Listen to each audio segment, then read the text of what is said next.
The content of this video is not intended for everyone.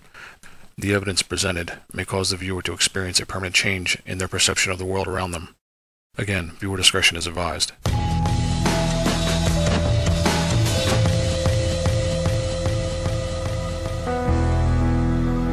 On November 22nd, 1963, we the people were fed a lie that would shape this nation for generations to come. That lie was created and propagated by a handful of individuals. I work in that building. Were you in the building at the time? Naturally, if I work in that building, yes, sir. Back up, man. Come on, man. President. No, they're taking me in because of the fact that I live in the Soviet Union. I'm just a patsy. With the support of our government and Hollywood, they have managed to manipulate our perception of reality beyond most people's ability to comprehend.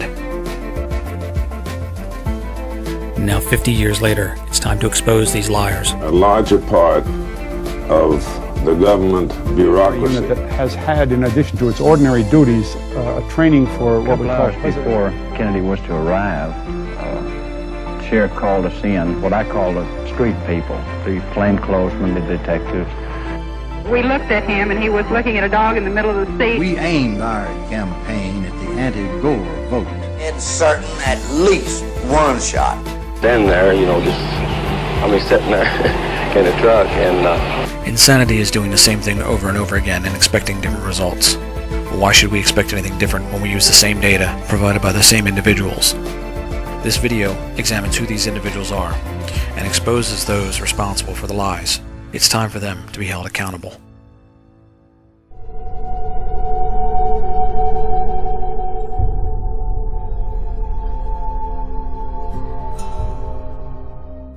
The problem with this country is that someone forgot to tell everyone that what you see on TV isn't real. Now, I'm not just talking about the shows that call themselves reality TV. Those we know are fake.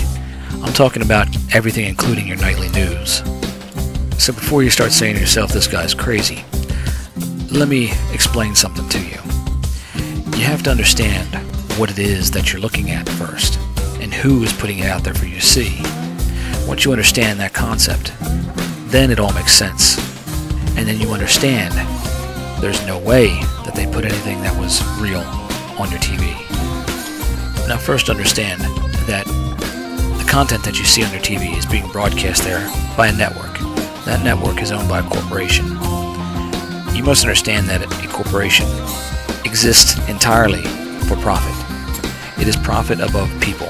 We've seen this demonstrated over and over again with corporations making decisions that don't benefit humanity but benefit themselves. That's easy to understand. So what's so hard to understand about the fact that if they were to put something that informs the viewer, then it wouldn't create drama? And drama is what keeps you watching this crap. Also understand that every second that is being broadcast is a second that they can make a profit.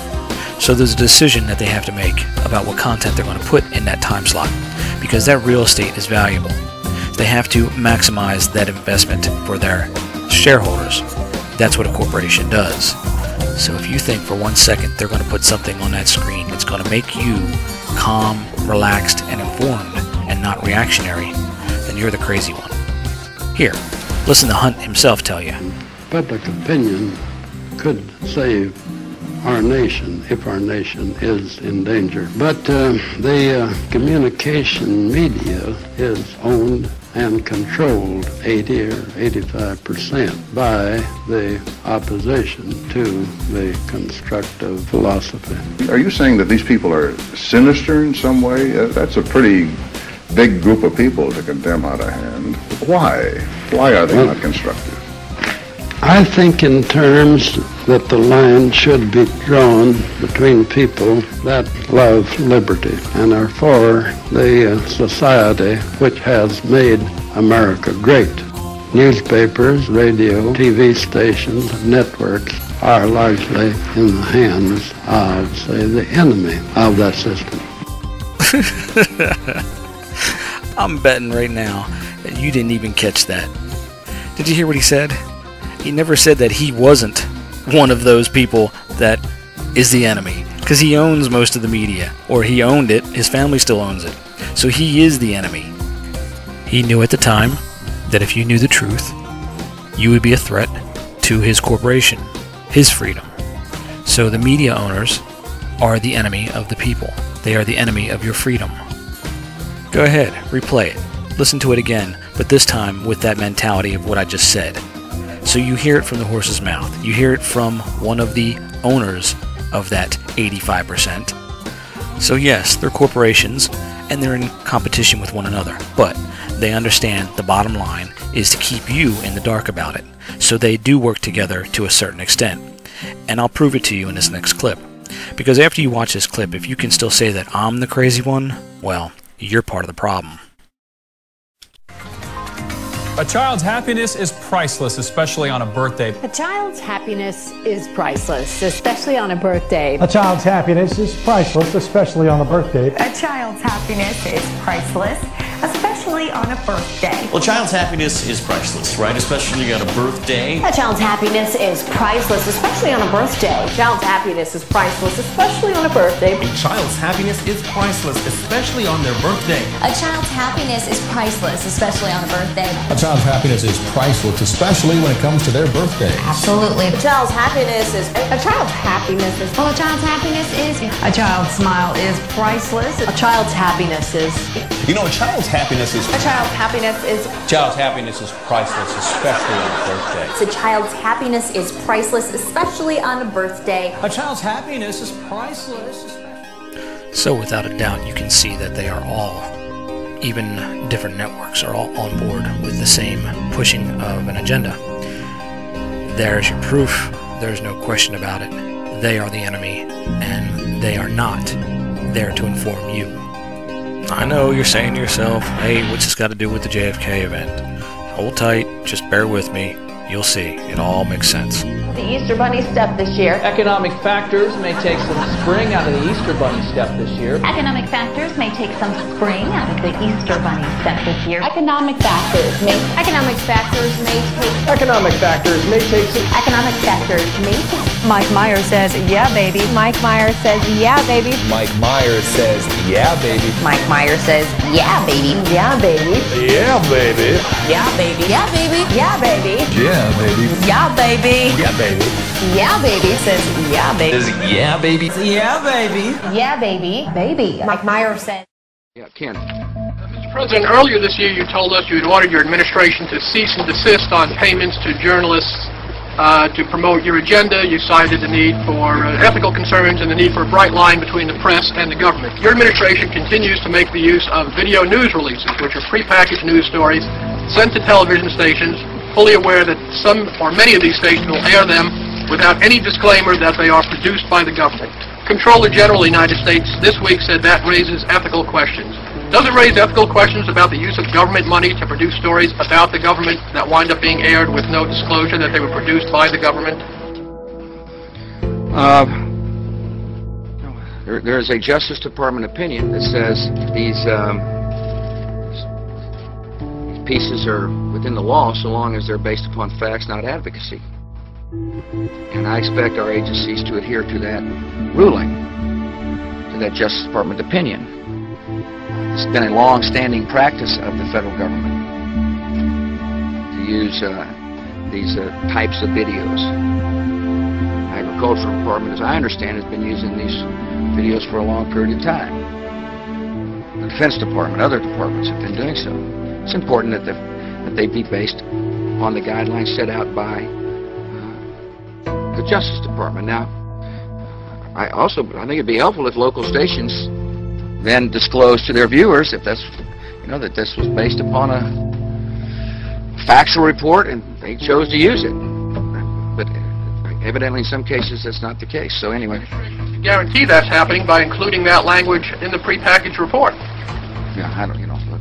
Oh, you mean a disclosure on George W. Bush and I? Well, some way to make sure it couldn't air without the disclosure that you believe is so vital.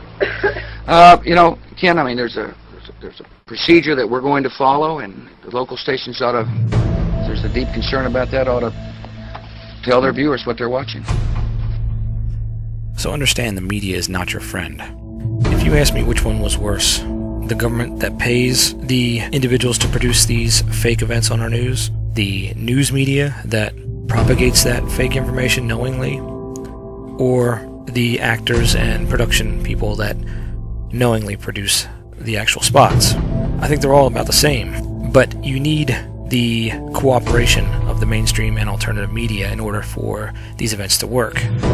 But here's another thing that they constantly try to push, and they use this next event as their foundation for what they are pushing for. In this next minute and 30 seconds, if you haven't seen this footage before, which you probably haven't, this will probably change your perspective when it comes to these school shootings, starting with the king of all school shootings, Columbine. Paul, from your point of view right now, do you see any other students coming out of the building? No, yes, just as you asked me that question, here comes another group, same location. Out from that angle, they're running out of the school with the hands over their head.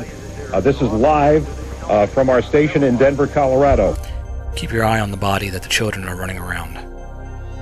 And they look desperate and very happy to be out of there, moving very, very quickly. The kids are racing past these officers and racing to safety. And this is another large group. It appears to number several dozen in number. And as we survey them with binoculars, none of them appear to be hurt. But certainly their condition much different from that one student who was bloodied and was in desperate need of attention and was willing to hang way out of that window until officers could get a hold of him, and then out he came. Paul, Amy Spohr and Bill Stewart here with you now. Okay. We have heard of some relatively minor injuries today, but as we watch this video, it doesn't even look like that has occurred to any of these students. Yet on exactly how serious she is at this point. You're looking at some video now that was taken within the last hour of the SWAT team there on the floor dragging looks like a victim. We don't know if that's a victim or one of the gunmen, whether this might be a suspect that might have been involved in the shooting, but obviously a very tense situation. Now you understand what you were seeing here. That is a dummy. Police don't carry dummies in their trunks and wait for school shootings to pull them out. Therefore, this was a planned, staged drill, and they took the opportunity for the photo op to put the dummy in front of where they were going to run the children out of the school, to create an image in your brain. That's what the news media does. They create content. That content doesn't have to be real. It's not against the law what they're doing. It may be morally reprehensible, but it's not illegal.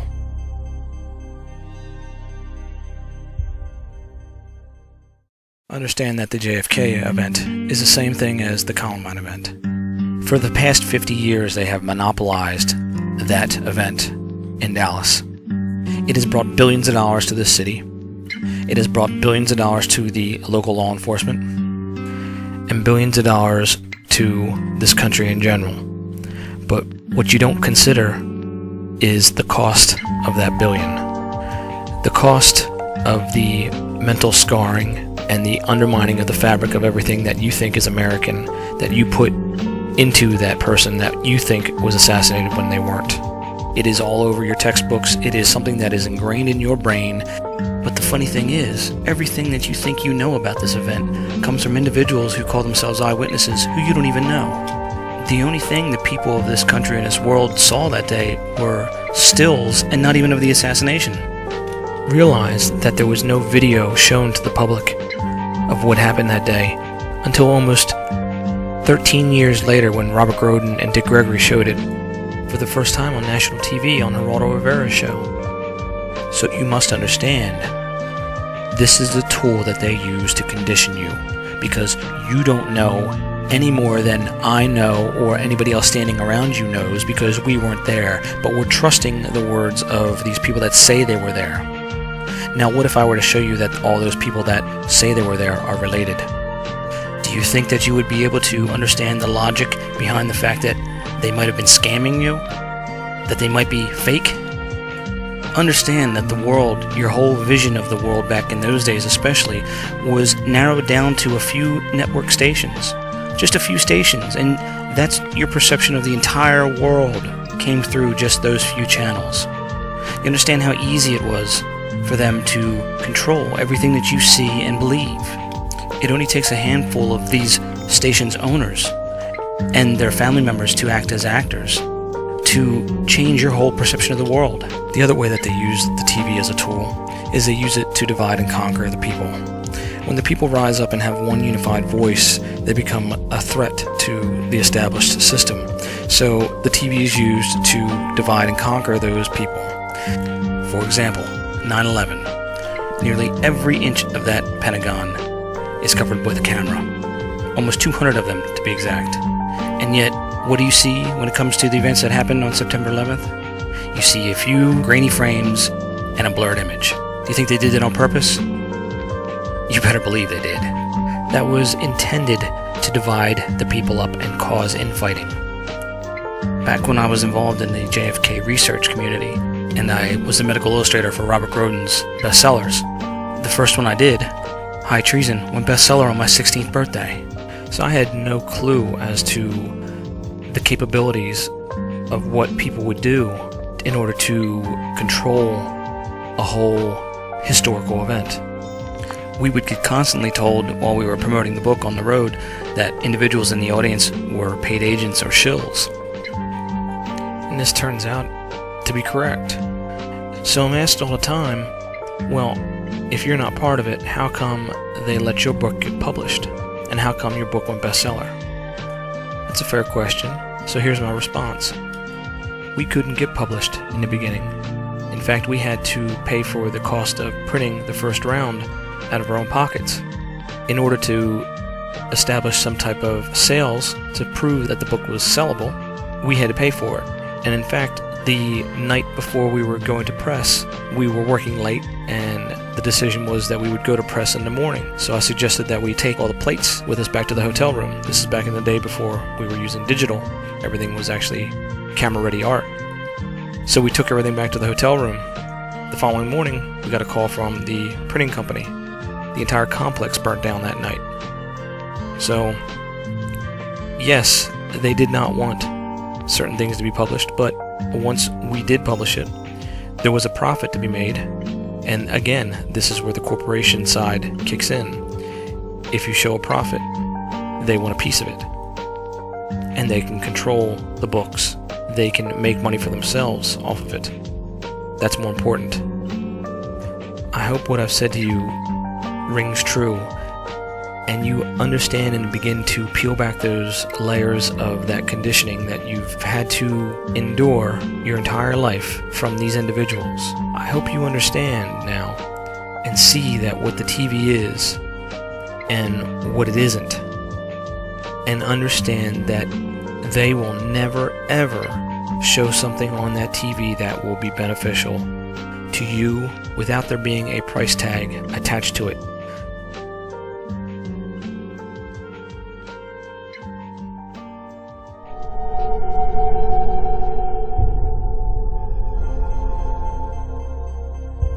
Federal agencies like the FBI and the INS, they use biometrics daily to identify the individuals that they investigate. Fingerprints are the most common ones that they use. But since technology has advanced, we have a full range of different identifying features that we have uncovered that everybody has that are unique to themselves. If you'd like to learn more about these technologies, feel free to go to IEEE and look at the thousands and thousands of peer-reviewed papers that have been written over the past decade on different technologies, including ear biometrics, which we use in these investigations. Now, don't get confused with ear print biometrics. Those are not reliable. The mainstream media will try to paint those as a pitfall when it comes to this technology. But that is not what we use, and I highly recommend that you stay away from those types of tests because they are not reliable at all. The biometrics that we use basically map out the ear and the 9 landmarks that exist in that ear that are unchanging throughout your life. When the data is available, we use a combination of tests. Everything from handwriting analysis, vein pattern in the back of the hand, to teeth, and of course facial landmarks. The use of automated technologies to evaluate the evidence is not acceptable in court. Those algorithms are fine when it comes to, say, a casino and looking for fraudulent identified individuals in a database, but not for what we are using here. For the layperson that is not trained in the forensic field, An easy test to verify the work is the use of the spouse and the children. It is understandable that these individuals that are actors that take on these long-term roles would have to include their immediate family because they would be playing their supportive cast. So I hope you have a better understanding of how we investigate these individuals and now have at least one tool to use to validate. I'm going to begin by showing you how they use an actor over and over throughout the years, and you will see that there is a tie-in to the JFK situation at the end of this.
She didn't get to see, look out as much as she, as of course, as you'd like to. But when she did, she got to, she loved looking at the Earth and at the stars. She said the stars from space are unbelievable because it's just so much brighter. She loved looking at the Earth and at the stars. She said the stars from space are unbelievable because it's just so much brighter. Velocity 2,257 feet per second. Altitude. This is raw, unedited video, just sent via satellite.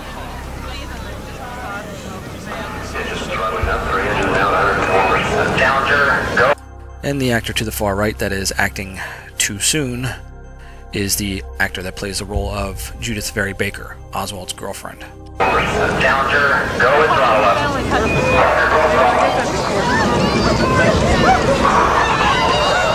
We are told that this is the sister of the teacher astronaut that was allegedly killed that day. You may recognize her from some other events. She's played the role of Amber Fry, if you remember who that is, a victim to the Boston bombing hoax. She's also played the sister of Ronald Goldman for the OJ trial, which you can see again is another fictitious event, and pay attention to Ronald Goldman's father. But the one I want you to really pay attention to is the top right corner. She plays the daughter of Ed Hoffman, the eyewitness to the JFK assassination. And a deaf mute standing by the next overpass had a clear view behind the picket fence. A cigarette. He was smoking a cigarette. For a police officer. He saw a security guard or a Secret Service. He wasn't sure what he was, but he was trying to get his attention and tell him what he had saw. And the man turned his gun towards him, and it frightened my father, so he left.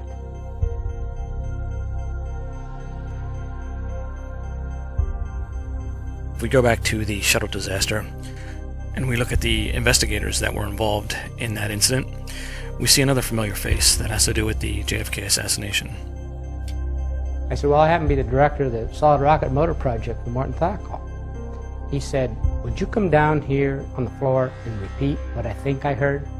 Because if I heard what I think I heard, this will be in litigation for years to come. Now, you would only recognize this person if you've been researching in the JFK community. This is a well-known author by the name of Gary Shaw. My life changed when he said that, because then I knew who was going to be in the middle of all this litigation for years to come. There was a real put down by this new At that committee moment, I of decided the original Warren Commission and its report and its findings and conclusions. And so that was important to us. If we're going to get the truth out to the American people, that was a big step or a big hurdle. Take note of the person that's actually interviewing Gary. That's Frank Morrow. But also the regular mass media, Life magazine, the networks, and even as late as, when was that Dan Rather cover-up thing about, about we now know that these arguments lack foundation, but researchers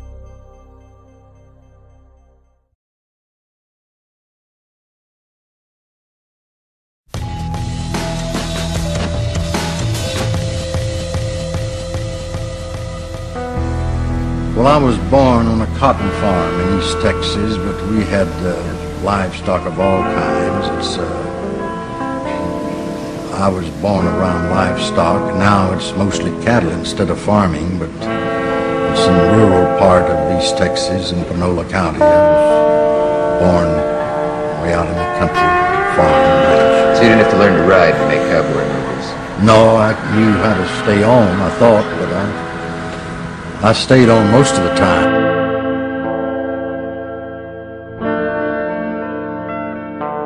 Yeah, well, it wasn't quite that. You see, those are the people that made the B pictures, and the people that made the little westerns, the kind of pictures we made. Those were the people in the early days of television that they called upon, because they didn't,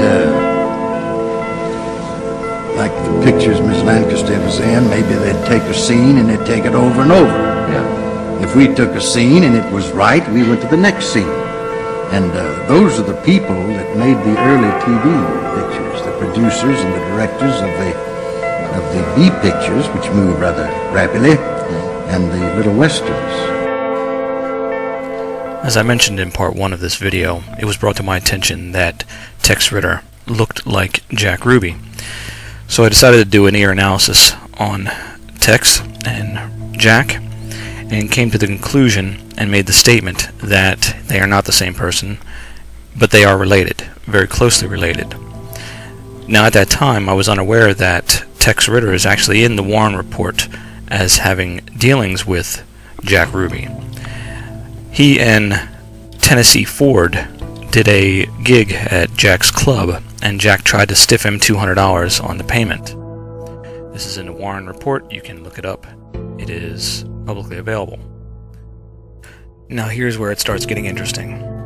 In part 1 we misidentified David Rockefeller Sr. as Jack Ruby.